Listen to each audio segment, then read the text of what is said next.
یہ جو فیملی ہوتی ہے نا، یہ تسبیح کی طرح ہوتی ہے. اور ہم نے دیکھا ہے کہ یہ جو ہے نا تسبیح کے اوپر والا حصہ، یہ ماں باپ ہوتے ہیں. جب یہ چلے جاتے ہیں نا تو اپنے بھائی بہنوں کو جس طرح تسبیح کے دانے بکھرتے ہیں نا، اس طرح بکھرتے دیکھا ہے. جب تک ماں باپ ہیں پہلے تو ان کی برکتیں لینا، اور جب یہ چلے جائیں نا تو یہ دانے بکھرنے مت دینا، جوڑ کے رکھنا اپنی فیملی کو. یہ فیملی یہی تو پیار ہے زندگی میں.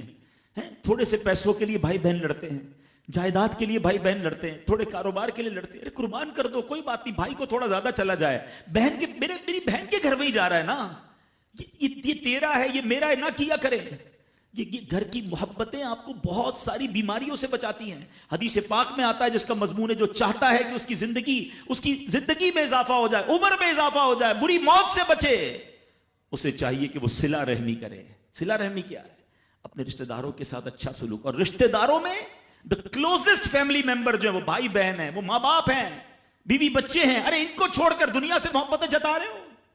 نہیں میرے پیارے اسلامی بھائیوں. تو اپنی بچیوں کے ساتھ اور اپنی بہنوں کے ساتھ بالخصوص اچھا سلوک کرنا. خوش نصیب ہے وہ بھائی جو بہنوں کا مان ہے، خوش نصیب ہے وہ جو والد جو اپنی بچیوں کے ساتھ اچھا برتاؤ کرتا ہے. بہنوں کی دعائیں بھائی کو بہت اوپر لے جاتی ہیں. خوش نصیب ہے وہ بھائی. اچھا ہمارے ایک اور نظام پتہ ہے کیا ہے کہ جب تک ماں باپ کے ساتھ رہ رہے ہیں تو چلے بھائی بہنوں میں پیار ہے. اب بھائی بہنوں میں شادی ہو گئی، سب کی شادیاں ہو گئیں اور ماں باپ چلے گئے، تو اب نارملی لوگ اپنی بہنوں کو اگنور کرتے ہیں. اب یار میں تو اپنی بیوی کو دیکھوں گا، اپنے بچوں کو دیکھوں گا، اپنی کمائی کو دیکھوں گا. نہیں، اب بھائی کا کام ہے کہ وہ والد کا کردار ادا کرے، بہنوں کو یہ احساس دلائے کہ تمہارے ماں باپ چلے گئے ہیں مگر تمہارے بھائی زندہ ہیں، ہر مشکل میں تمہارے بھائی تمہارے ساتھ کھڑے ہوں گے.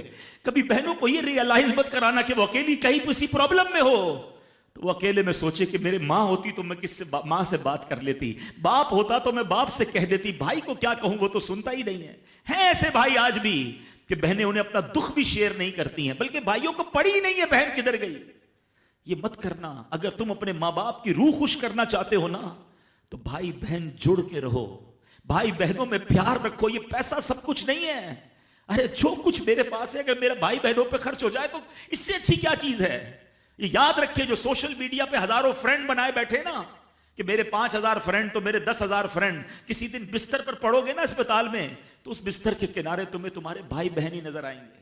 سوشل میڈیا والا تمہارا جو سارے دن چیٹنگ جس کے ساتھ واٹس ایپ پہ لگے ہوئے ہو نا گروپ میں، کوئی نظر نہیں آئے گا. جب تمہارے گھر میں کوئی بچے کا پرابلم ہوگا، آدھی رات کو اگر تمہارے گھر کوئی آ کے تمہیں دلاسا دے گا تو تمہارے بھائی بہن ہوں گے. بہنوں کو حقیر نہ سمجھنا، یہ ان لوگوں کے لیے بھی درس ہے. اسلام جب نہیں آیا تھا نا تو بہنوں کے حقوق نہیں تھے، ان کو کوئی ورثے میں حق نہیں دیتا تھا، بہنوں کی شادیاں نہیں کرواتے تھے. مگر آج بھی کچھ قبائل سنا ہے ایسے ہیں، آج بھی بدبخت کچھ لوگ ایسے ہیں جو بہنوں کے حق دبا لیتے ہیں. ارے بہنیں تو غم گسار ہوتی ہیں، بہنیں تو بھائیوں کا مان ہوتی ہیں. ارے بہنیں ہوتی ہیں تو گھر میں رونق ہوتی ہے. ارے بہنوں کو عزت دیا کرو، بہنوں کو پیار دیا کرو. اللہ کے حبیب فرماتے ہیں ایسا بھی ہوا کہ کچھ لوگوں کی ماں باپ جلدی چلے گئے، اب بھائی پر بہنوں کا بوجھ ہے. ایک صحابی کے بارے میں آتا ہے ان کی 6 یا 7 بہنیں تھیں اور سبحان اللہ وہ اپنی بہنوں کو انہوں نے پالا، اپنی بہنوں کو باپ بن کر پالا. ان کے بالوں میں کنگھی بھی کرتے تھے. اور جب بہنوں کی شادیاں ہو گئی، بہنیں بڑی ہو گئی، اپنی شادی تاخیر سے کی اور شادی بھی کسی بیوہ سے کی.